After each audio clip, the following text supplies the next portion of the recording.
Hello and welcome everyone to the Kianistan podcast. First of all, I'd like to wish everyone a very happy 2026. I pray that this year brings with it peace and stability to those people and lands where war has been waged. Today, joining me from Beirut, Lebanon, we have once again Professor Jamal Wakim. Professor, welcome. Thank you for joining us. My pleasure. Brilliant. Professor, as we say farewell to 2025 and welcome 2026, there's been so much going on in the past year. And I'd love to kind of just go around the various hotspots with you, starting with what on earth is going on in Yemen at the moment? Well, at the moment, we need to first understand the reality there. There have been a sort of competition between the Saudis and the Emiratis over that region. However, we should admit the fact that had it not been for the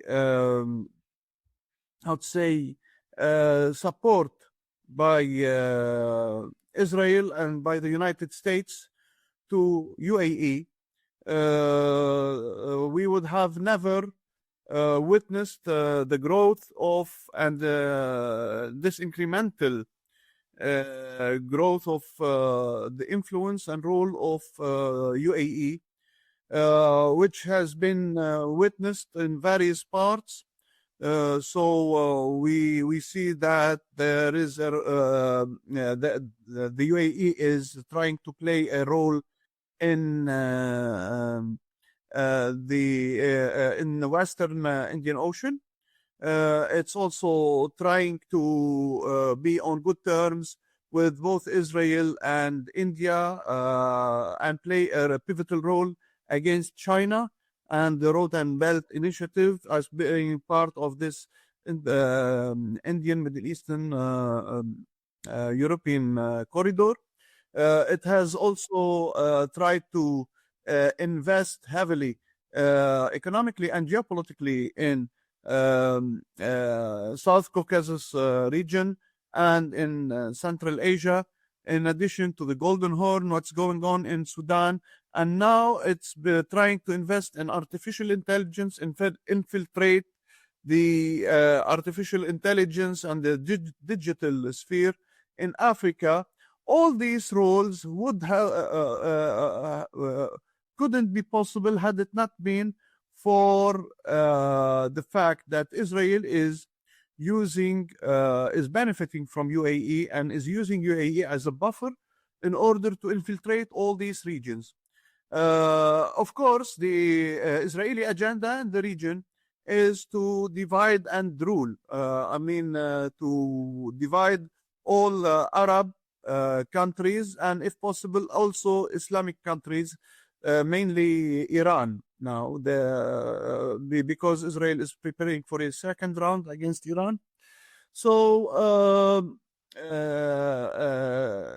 that's why after the fall of the Assad regime in Syria and after the destruction of the Syrian state at the hands of those who pretend to be Islamists, and we know that what happened in Syria, Netanyahu admitted that it was due to the Israeli backup, and there was a British role. Of course, there was a Turkish role in this sense. The agenda, the Israeli agenda, has been very clear in Syria to divide this country. Also, they are trying to promote the same in Libya, in Sudan, and elsewhere. So now, when the Israelis acknowledged the independence of Somaliland in Somal, which is let's say a separatist movement that is trying to detach part of the country out of Somalia and its sovereignty. So the Emiratis thought that they could promote their own agenda by dividing also Yemen at this time. So that's why they, of course, they are relying on facts, on powers, local powers, mainly the ones that represented the former ruling party in southern Yemen, because we know that Yemen was separated into two states, northern Yemen and southern Yemen. In 1990, they got united by the merging of by an agreement by the ruling parties in both northern Yemen, Al-Mu'tamar Sha'b al-Am, and southern Yemen, which was the Al-Ittihad al-Ishtiraki, the Socialist Union. So later on, there was discord between the two, and there was a civil war, and the Southerners got defeated in this battle. So the then Vice President Ali Salim al-Bid was offered refuge in Emirates. Okay, and now the Emiratis are using him in order to promote this secessionist movement. Of course, this movement has a lot of support in southern Yemen, because during the union, let's say, there was a certain discrimination in favor of the northern Yemen at the expense of the southerners. So now the Emiratis are using them in order to detach southern Yemen from Yemen, and at the same time, this would allow them to control the shores, the southern shores of the Arabian Peninsula, which is part of their grand strategy of controlling the shores of the western part of the Indian Ocean, the Red Sea, and the Eastern Mediterranean, through mainly the Dubai ports, Sharikat Mawani Dubai Ports Company, and Abu Dhabi Ports Company. And both companies are also have investments, for example, in Israel, in Haifa. And this proves that there is an interest by Israel to divide Yemen. But I believe that this move right now may have been a bit precipitated by the Yemenis in a way that could disrupt the Israeli agenda, because the Israelis are preparing for a coup against Iran. And this came at a time when it could, let's say, drift the attention away, or the focus away from Iran, and might drive some Arab regional powers such as Saudi Arabia and Egypt into coordinating with Iran. And this doesn't, let's say, it's not in the best interest of Israel at the time. So we need to wait and see, because there are maneuvers by the Emiratis. They said that they will withdraw their forces. I don't think that they will do that, because they have much at stake to lose in case they do that. And they have a lot of investments, and geopolitical investments mainly, in that region. Hey there.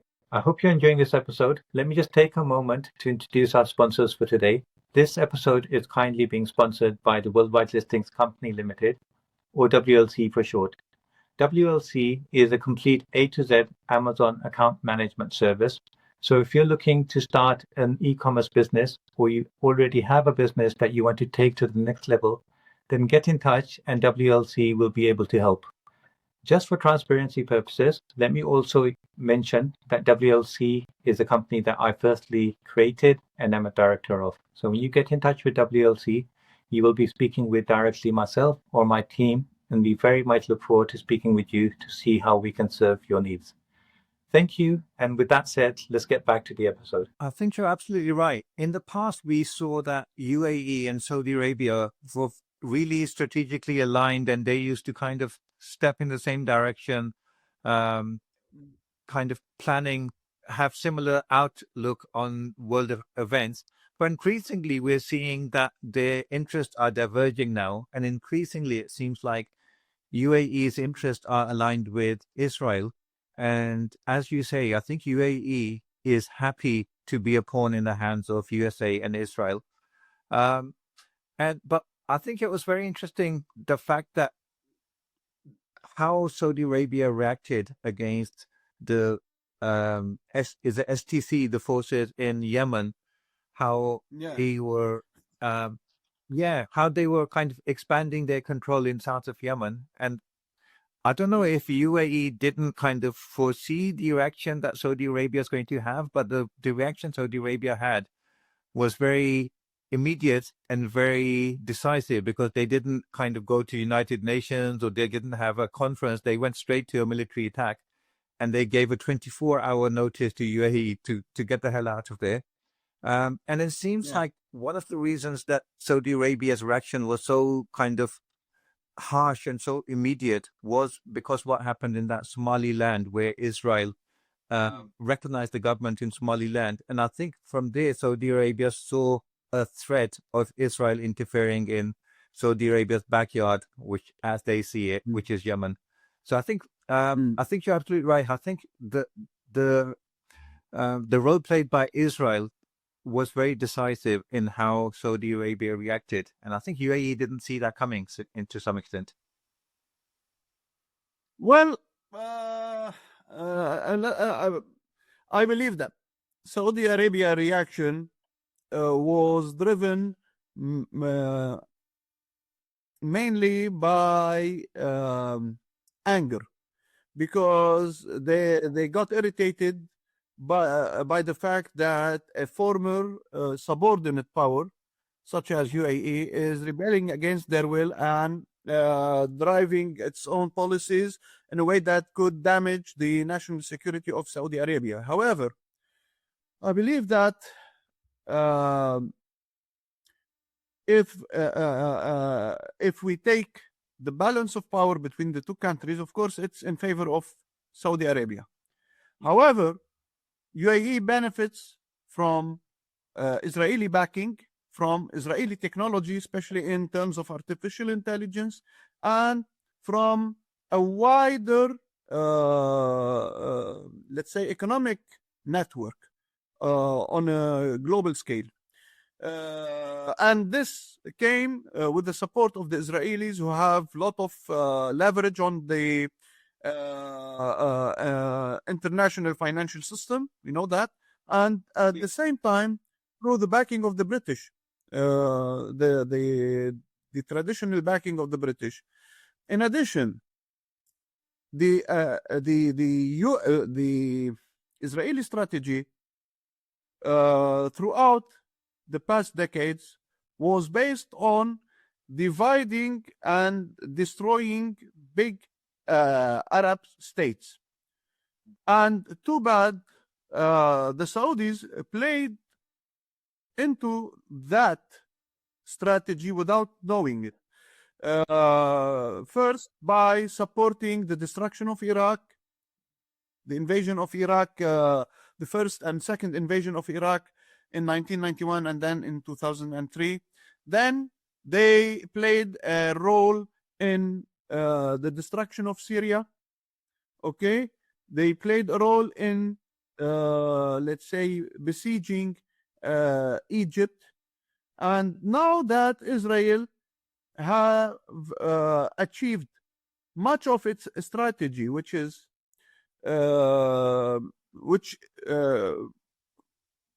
it admits this strategy bluntly in the Audit Yemen paper, for example. It's turning its attention now to further weaken Egypt and support secessionist movements in Algeria, And lately we saw the declaration of a certain movement that claimed or that wanted the independence of certain provinces in Algeria. And at the same time, with what's happening in Libya and Sudan, Egypt now has to worry about uh, uh, let's say other regions. It's totally besieged by an arc of crisis, starting from Libya, passing through Sudan, the African Horn, the Red Sea, and Syria. Okay, Yes. so what I fear most is that what's going on in Yemen is a first step towards destabilizing the whole Arabian Peninsula, and mainly this time the eyes of the Israelis would be focused on dividing one of the last big Arab states, which is Saudi Arabia itself. Okay, Yes. so yes, well, the Saudis went heads on with regards to confrontation with the UAE in Yemen, and the Emiratis well seemed to bow to the wind, let's say, to the storm. However, I believe that they are preparing something else. They will not back down. They will they will be preparing for confrontation on on different levels and on various scales. First, there is this issue. I believe that the Saudi military is not that efficient, especially when it comes to confronting a power that is supported technologically by high tech, by artificial intelligence, etc. And we know how much Israel enjoys a superiority in this regard. So Israel could easily pass over some of this technology to UAE to tilt the balance. But most important is that the UAE and its allies could damage the Saudi economy. Now that the Prince Mohammed bin Salman is trying to restructure the Saudi economy, Yes. well, his vision, according to Western experts, economic experts, is not faring well. Okay, so he has already powered trillions of dollars into this plan, into this vision, but the results are meager so far compared to the investments put in. So, and he was counting on attracting international investments. But Yeah. if because we need to see that the confrontation with between Saudi Arabia and UAE is a war by proxy waged against Saudi Arabia by Israel this time, as part of its grand plan to redraw the whole geopolitical map of the region and to divide all big Arab countries, including Saudi Arabia. So it has been the Israelis and their allies who have been drying off all investments that would come to Saudi Arabia. That's why I believe that the previous year, because of the expenses, because of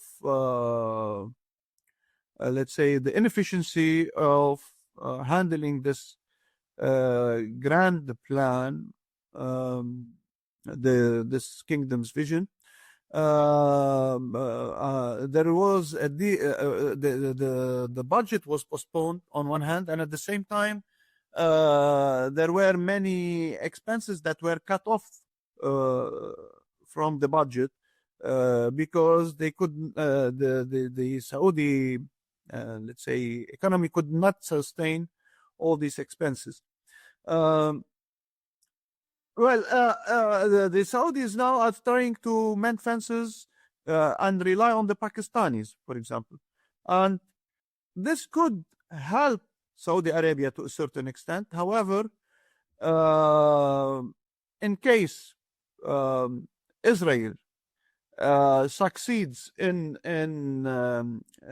directing a blow to Iran, because most experts say that the second strike against Iran is being prepared. It's underway so far. So if they succeed in breaking Iran, then Pakistan will be isolated, and thereafter Saudi Arabia could no longer the Israelis could focus their efforts to isolate Pakistan, and at the same time Saudi Arabia could no longer rely on Pakistani aid in order to counter this Emirati-Israeli alliance. Yes, Professor, you're so right. I was just thinking, because just a few months ago, we've had this military alliance between Saudi Arabia and Pakistan.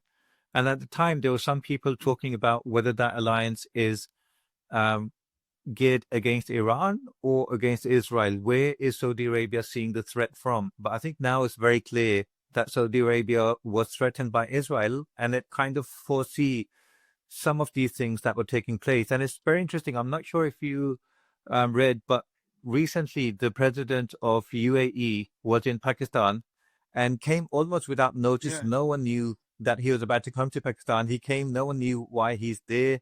But immediately after that as well, the Prime Minister of Pakistan had a call with the Saudi prince and pledged their support, complete support for Saudi Arabia, and didn't even mention UAE by name at all. So that kind of shows what the posture is for Pakistan in terms of, do they go towards UAE? Do they go towards Saudi Arabia? So I think that kind of makes it a little bit clearer. But also, I think it's quite interesting how it seems like, a bit like what you're saying, Israel is bent on destruction of all of West Asia. So on one hand, the tension that they have with Turkey is because Turkey wants a centralized, a unified Syria, whereas Israel is hoping to break Syria down into bits and pieces.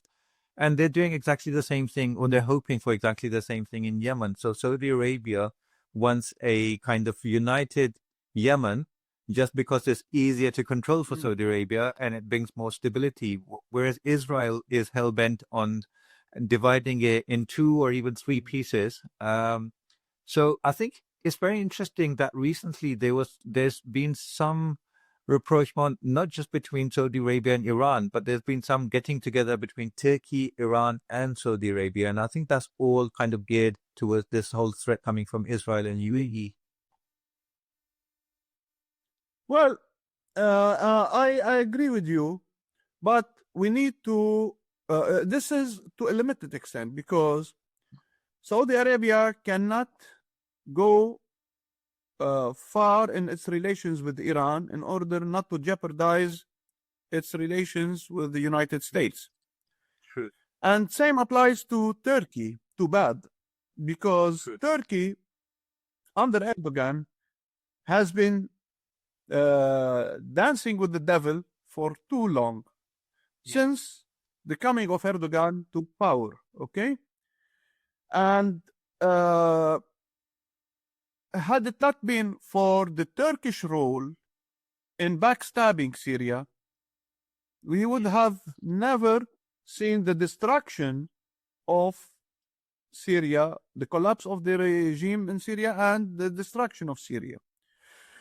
Okay, so Erdogan, because of his hostility, personal hostility with Assad, was willing to jeopardize Turkish national security and go all the way to coordinate a coup with the Israelis against Assad, but this paved the way for the Israeli agenda to be implemented in Syria, which is to divide Syria into various states. Now that this is being done, it's threatening the stability of Turkey itself, because in Turkey, Turkey shares like 900 kilometers in frontiers with Syria. At the same time, there are Arab minorities living in Turkey since the establishment of the republic. So that's one thing. There are millions of Alawis, Turkish Alawis, who are seeing their relatives being slaughtered in Syria. And at the same time, the Kurds, who counts in tens of millions in Turkey, they are witnessing now the establishment of a Kurdish zone in northern Syria that has the backing of Israel. So this will negatively affect Turkey. However, it's not easy for Erdogan on one hand and for Mohammed bin Salman on the other hand to shift course in the sense of mending fences with Iran, because and regain the trust of Iran, because Iran considers that it was backstabbed by Turkey in Syria. And with regards to Saudi Arabia, Iran, despite all its attempts of rapprochement with Saudi Arabia, but we see that it was not reciprocated, or its moves were not reciprocated by Saudi Arabia. So for this reason, I believe that so far the Israelis have the upper hand. Yeah, Professor Wakim, you're so right. And just earlier, I was thinking a lot of the problems, or all of the problems create for Turkey in Syria are self-imposed, self-created. Turkey seems to be having like a face-off with Israel increasingly because of the situation in Syria, where Israel's trying to break Syria up into little groups, whereas Turkey wants to maintain a unified, centrally controlled Syria across its borders for its own national security. But the fact is that Turkey had a unified, centrally controlled Syria under Assad, and there was no reason to do what they did other than, as you say, just personal dislike. And they sacrificed their own national security for personal likes and dislikes, which is crazy. It's not something that you often see in world politics. So I think it was crazy what they've done, and they're kind of now reaping the reward of their own actions. But how do you see the fact that because tension between Israel and Turkey is escalating, and now it's getting to the point where Israel is doing deals with Greece, and I think and interfering in Cyprus, and I think that's going to be a huge red line for Turkey as well. So how do you see Turkey reacting to that? The problem is that this have been done by Israel for too long, and Turkey was always complaining of that. If we go back to the summer of 2023, when this Indian, Middle Eastern, European corridor was launched, it was the first outcry and protest came from the part of Erdogan himself, because this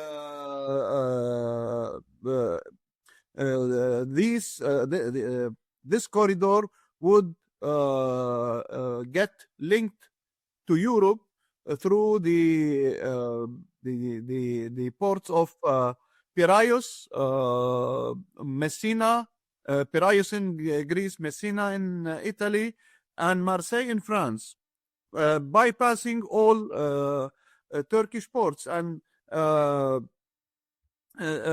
we know very well that there are a lot of agreements between Israel, Greece, and Cyprus.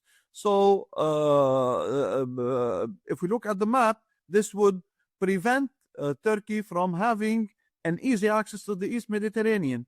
But as I said before, when you decide to dance with the devil, it's it's very hard to change tune and change course later on. Okay. So true. Phil, how do you see the tensions currently that we're talking about between Saudi Arabia and Israel? How do you see that impacting the Abraham Accord, but also this kind of corridor that you were talking about, going from India to West Asia to Greece? How do you see that being impacted, especially the Abraham Accord? Surely that's going to get impacted by UAE and Israel's actions. Well,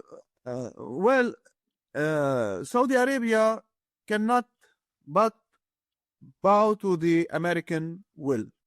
Okay? So, what's going on in the region is, to a large extent, also being in favor of American interests and American strategy.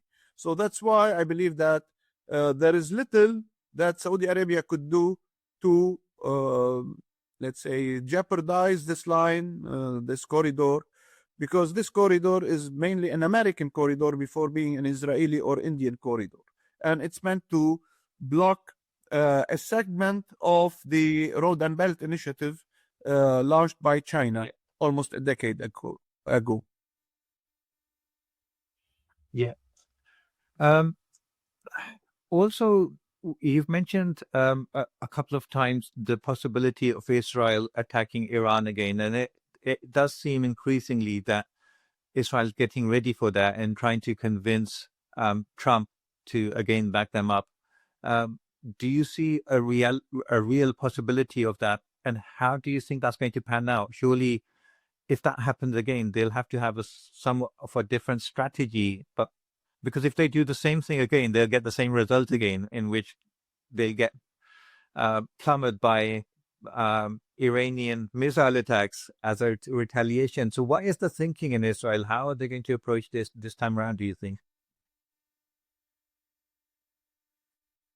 Well, for Netanyahu, he thinks that the strike on Iran was short of achieving all objectives.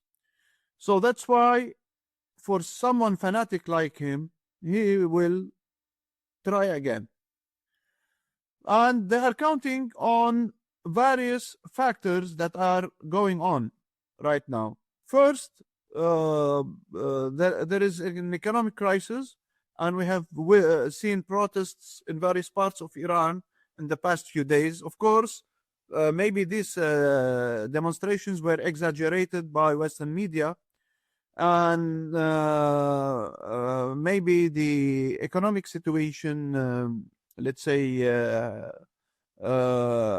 is not as bad as it's portrayed in Western media. Yet, this is,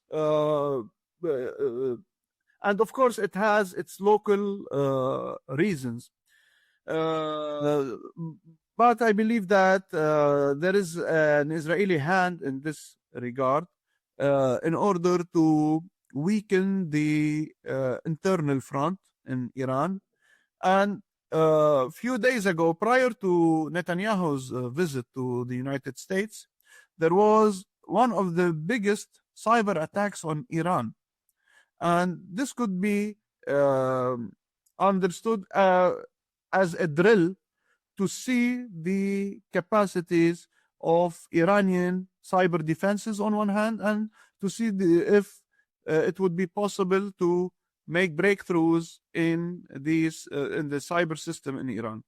And of course, Netanyahu was trying to get the backing of the United States, mainly of Donald Trump and his administration.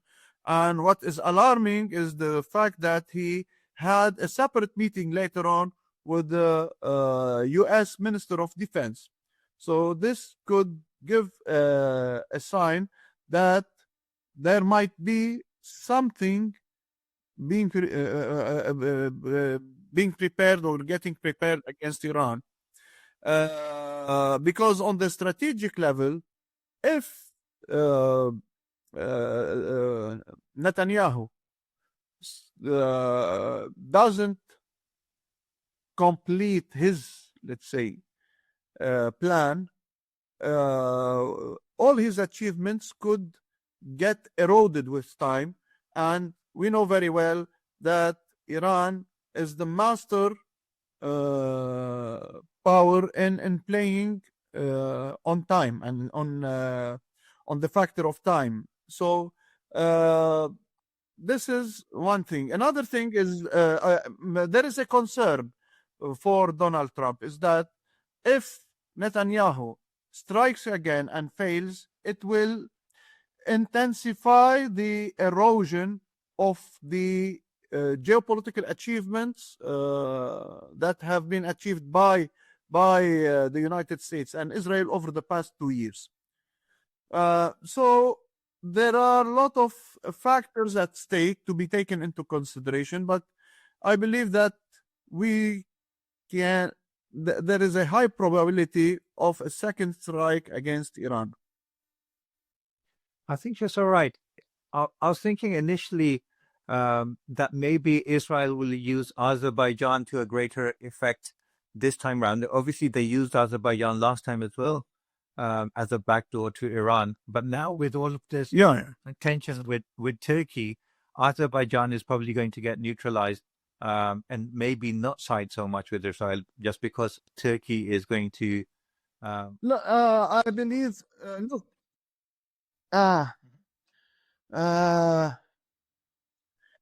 The problem with Turkey is that Erdogan is counting on, let's say, of course he has his differences with Netanyahu in Syria, but the Americans are trying to coordinate things between the two sides and divide influence in Syria between Israel and Turkey. And they are promising Turkey of a substitute role instead of a hegemon role in the Arab region. Of course, it has some influence in various parts of the Arab world, but the Americans are promising Turkey of a hegemon role in Central Asia. And that's why the Donald Trump was keen on, let's say, putting or arranging a meeting between Nikol Pashinyan, the Prime Minister of Armenia, and Ilham Aliyev, the President of Azerbaijan.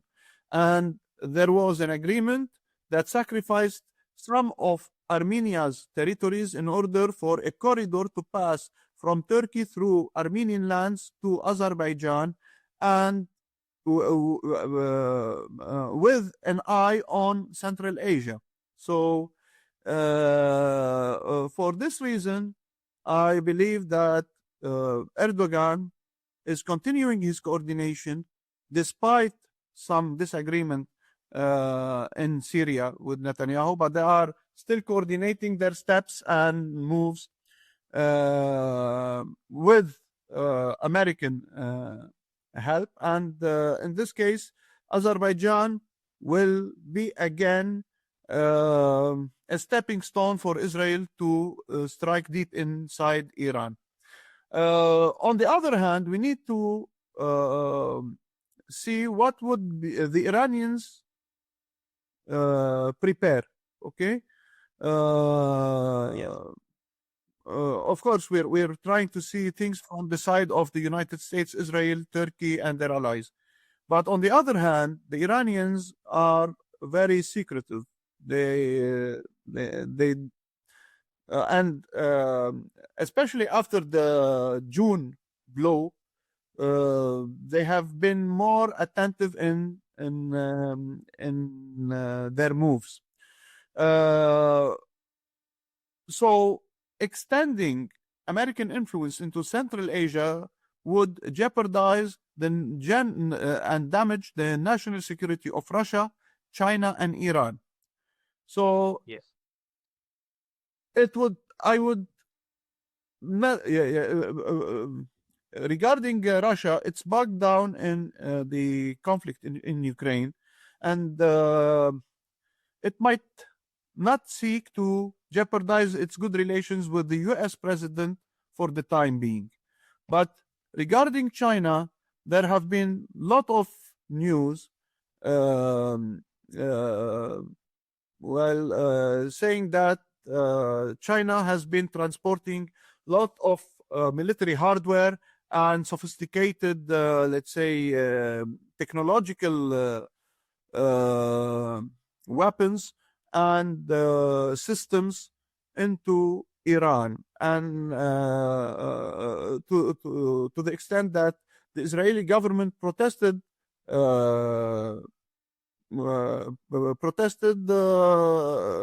against the Chinese government and its support for Iran. So, would in case we have another round, would we see Chinese technology being used by Iran to ward off Israeli attacks that are supported by NATO and by the United States? This is a legitimate question. We saw a precedence when Pakistan clashed with India.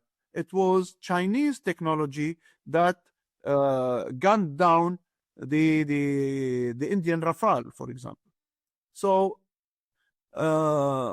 we need to wait and see, but I believe that there is a high probability that a second round of confrontation between Israel and Iran would be coming, and the results would be seen in Iraq, Syria, Lebanon, and Palestine. I think you're so right. And I think, personally speaking, I think it's very unwise of Israel, if they're going to attack Iran again, to constantly be irritating China in the statements they're making against China, in the way they're outreaching to Taiwan. And that's a huge red line for China. So I think all of these things, if there was any doubt in the mind of China that they need to support Iran, I think that those kind of things are going to put China more securely behind Iran. And I think you're absolutely right. The war, 4-day war between Pakistan and India in May 2025 is exactly what I was thinking of as well, where Pakistan not only used Chinese hardware in terms of their fighter jets and long-range missiles and things like that, but also cyber attacks that they were able to launch inside India, and huge kind of institutional systems were taken down for days. So I think Iran is already pretty good in their cyber capabilities. And I think also it seems like Iran's taken this opportunity to try and crack down on spy networks inside Iran. I think that's one of the biggest weaknesses of Iran that kind of transpired in that war in June. So I think obviously, as we can see, that there is a buildup of intention from Israel to attack Iran again. If we can see it, Iran can see it. So it's going to be interesting how it all pans out. But I think this time the reaction is going to be a lot swifter and deadlier from Iran. We can see a build-up of intention of Israel to attack Iran. Clearly, Iran can see that as well. So it'll be interesting the preparations that are going on inside Iran. But it's from what we can see sitting outside, I think one of the major things that we've noticed is that Iran has really cracked down on the spy networks that exist inside Iran.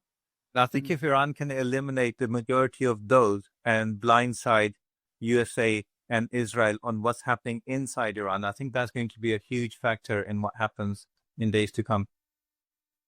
Well, if the Iranians were successful in eliminating all these agents and networks of agents, because there were hundreds or thousands of agents who were acting and preparing for the Israeli strike before it happened in last June. So afterwards, in the aftermath, were the Iranians capable of wiping out all or most of these, let's say, networks of agents? Or this is one issue. Another issue is it's regarding the capacity of Iran to learn from the previous lesson and be able to enhance its air defenses, okay, and at the same time to enhance its cyber security. And of course, the third thing is the ability of Iran to sustain a lengthy war. Because if Netanyahu was able to get the green light for the American green light for a strike against Iran, this green light is not an open card. It has a timeline, a deadline, let's say. So we need to wait and see what would happen. But I believe that such a strike is up to 80% imminent against Iran. Yes, really worrying, and we will keep an eye out on events. Professor Wakim, I'm so grateful for your presence and for your insights. And there's a lot more I wanted to talk to you about, but I know that you have other commitments as well, and I promised I'll let you go before the hour strikes. So thank you so much for your presence, and we'll have you back to discuss more events in West Asia as they unfold. Thank you. Thank you so much. Have a lovely day.